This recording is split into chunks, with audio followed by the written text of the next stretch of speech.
तत्रैव यजमानाय तेजो ददाति एकदन्तं एकदन्ताय विद्महे वक्रतुण्डाय धीमहि तन्नो दन्ति। ಸೊ ಗೈಸ್ ಡೆಕೋರೇಷನ್ ಎಲ್ಲ ಮುಗಿಸಿ ಗಣೇಶನ ಇಟ್ಟು ಪೂಜೆ ಮಾಡಿ ಮಹಾಮಂಗಳಾರತಿ ಎಲ್ಲ ಮಾಡಿ ಮುಗಿಸೋ ಅಷ್ಟರಲ್ಲಿ ಆಲ್ಮೋಸ್ಟ್ ಸಾಯಂಕಾಲ ಆಗೋಗಿತ್ತು. ಆ್ಯಂಡ್ ಈ ಸಲ ನಾವು ಇಟ್ಟಿದ್ದು ಒಂದೇ ದಿವಸ ಆಗಿದ್ದರಿಂದ ನಾವು ಬುಕ್ಕಿಂಗ್ ಮಾಡಿ ಟೀಮ್ಗಳಿಗೆಲ್ಲ ಕಾಲ್ ಮಾಡಿ ಕನ್ಫರ್ಮ್ ಮಾಡಿ ನಾಳೆ ಇದೇ ಟೈಮ್ಗೆ ಬರಬೇಕಂತ ಹೇಳಿ ಮಾತಾಡಿಕೊಂಡು ನಮ್ಮ ಟೀಮ್ ಅವರೆಲ್ಲ ಡಿಸ್ಕಷನ್ ಮಾಡಿ ನಾಳೆ ವಿಸರ್ಜನೆಗೆ ಏನೇನು ಮಾಡಬೇಕು, ಎಲ್ಲೆಲ್ಲಿ ಯಾವ್ಯಾವ ರೋಡ್ಗೆ ಹೋಗಬೇಕು ಅಂತ ಪ್ಲ್ಯಾನ್ ಮಾಡಿ ಮುಗಿಸೋ ಅಷ್ಟರಲ್ಲಿ ಆಲ್ಮೋಸ್ಟ್ ನೈಟ್ ಆಗೋಗಿತ್ತು. ಸೊ ವಿಡಿಯೋ ನೆಕ್ಸ್ಟ್ ಡೈರೆಕ್ಟ್ ಪ್ರೊಸೆಷನಿಂದ ಸ್ಟಾರ್ಟ್ ಆಗುತ್ತೆ. ಸೊ ನೋಡಿ ಎಂಜಾಯ್ ಮಾಡಿ.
ಗಾಯ್ಸ್ ಇಲ್ಲಿಗೆ ನಮ್ಮ ಗಣೇಶನ ಮೆರವಣಿಗೆ ಮುಗೀತು. ಇಲ್ಲಿಂದ ಕಲ್ಯಾಣಿಗೆ ಹೋಗಿ ಗಣೇಶನ ನೀರಲ್ಲಿ ಬಿಟ್ಟು ಮನೆಗೆ ವಾಪಸ್ ಬಂದು ಸ್ವಲ್ಪ ಹೊತ್ತು ರೆಸ್ಟ್ ಮಾಡಿದ್ವಿ.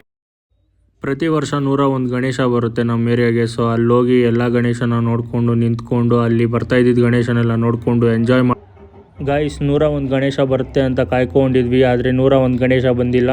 ಮೇ ಬಿ ಒಂದು 40 to 45 ಗಣೇಶ ಬಂದಿರ್ಬೋದೇನೋ. ಈ ಸಲ ಕ್ರೌಡ್ ಅಂತೂ ಸಿಕ್ಕಾಪಟ್ಟೆ ಇತ್ತು. ಪೊಲೀಸ್ ಸೆಕ್ಯೂರಿಟಿ ಜಾಸ್ತಿ ಹಾಕಿದ್ರು. ಆ್ಯಂಡ್ ನಾವು ಕಾಯ್ತಾ ಇದ್ದಿದ್ದು ದೊಡ್ಡ ಗಣೇಶಗೆ. ಫೈನಲಿ ಆ ದೊಡ್ಡ ಗಣೇಶ ಬಂದೇ ಬಿಡ್ತು.